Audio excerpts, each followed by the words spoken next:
বিগত 40 বছর পর আমরা যে আনন্দ উপভোগ করছি এখন এই জন্য সরকার ডক্টর ইউনূসের কাছে আমরা তার কাছে অনেক কৃতজ্ঞতা। আমরা অনেক খুশি হয়েছি। ইনশাআল্লাহ আমাদের পর্যায়ক্রমে সরকারিকরণ জাতীয়করণ করা হবে। আমরা খুশি হয়েছি।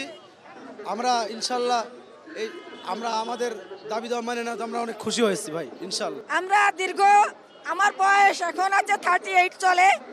আমি 2010 সালে এই মাদ্রাসায় অংশগ্রহণ করেছি, কিন্তু আমি দেখেছি 1984 সাল থেকে মাদ্রাসায় রেজিস্ট্রেশন প্রাপ্ত এবং 1994 সাল থেকে আন্দোলন চলতেছে। সেই আন্দোলনের ফলাফল আমরা আজকে পেয়েছি। আর আমরা এখানে গত 19 তারিখ থেকে আন্দোলনরত ছিলাম প্রেস ক্লাবের সামনে।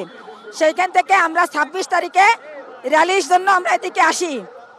ইতিমধ্যে পুলিশ বাহিনী আমাদের উপরে হামলা চালায় এবং আমরা এখানে বসে পড়ি। আজকে এখানে আমরা 3 দিন আছি। 3 দিনের শেষ দিনে আল্লাহ রাব্বুল আলামিন আমাদের উপর রহমত করেছেন। আমরা অন্তরের অন্তঃস্থল থেকে এই সরকারকে ধন্যবাদ জানাই। যারা আমাদের সাথে ছিল মিডিয়া কর্মী এবং ঢাকা ইউনিভার্সিটি বৈষম্য বিরোধী ছাত্র আন্দোলন, জামাত, সমস্ত ভাইদেরকে প্রশাসন সমস্ত ভাইদের প্রতি কৃতজ্ঞতা প্রকাশ করে এবং মহান আল্লাহ রাব্বুল আলামিনের দরবারে হাজারবার শুকরিয়া জ্ঞাপন করতে।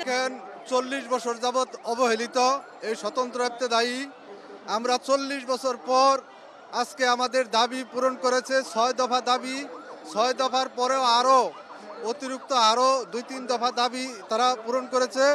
তা আমরা 40 বছর পরে হলেও আমরা খুবই আনন্দিত এবং আমরা এই সরকারের কাছে আমরা চিরকৃতজ্ঞ।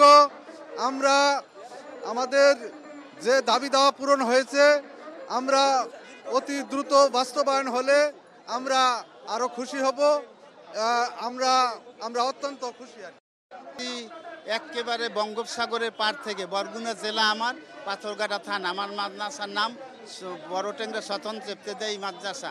এইখানে আজ 10 দিন যাবত, 7 দিন প্রেস ক্লাবে, 3 দিন এখানে যে কষ্ট করছি বাবা ভুলে গিয়েছি। আমি অন্তত অসুস্থ লোক, এখন মনে হচ্ছে আপনাদের মতো যুবক হয়ে গেছি। মনটা এমন ভরে গেছে এবং শুধু ধন্যবাদই না আল্লাহ জানো সেই এদেশের সরকারকে সহ এবং মিডিয়া ভাইকে সহ, সাংবাদিক ভাইদের সহ, ভার্সিটির ছাত্রদের, ইউনিভার্সিটির ছাত্রদের, জাতীয় বিশ্ববিদ্যালয়, সকল রাজনৈতিক দল তথা বাংলাদেশের আপামা জনগণ যা আছে 18 কোটি, আল্লাহ যেন সবাইকে মাফ করে কাল কিয়ামতের ময়দানে জান্নাতুল ফেরদাউসের টিকিটখানা হাতে দিয়ে দেয় এবং তারা যেন জান্নাতবাসী হয়ে যায়। এই দোয়া আমাদের ইনশাআল্লাহ আমাদের শিক্ষার ব্যবস্থা সবচেয়ে শতকরা প্রত্যেক ছাত্র শতকরা 100% যত তারা উপবর্তী 100% শিক্ষা করতে পারে এবং তারা ভবিষ্যতে যেন আমাদের মানসম্মত শিক্ষক হতে দাঁড়াইতে পারে। সারা বাংলাদেশে সকল ছাত্রছাত্রী আমাদের দ্বারা ইনশাআল্লাহ শিক্ষায় উন্নীত হইতে পারবে এই আশা রাখি এবং আপনাদেরকে ধন্যবাদ জানাই। আপনারা যে আমাদের জন্য উপকার করেছেন, আমাদের পাশে ছিলেন, আমরা আপনাদের মাধ্যমে আমরা আজ সুখের বাণী, জাতীয়করণের বাণী আমরা শুনতে পেলাম। এই জন্য আপনাদের জন্য কাল হাসরের ময়দান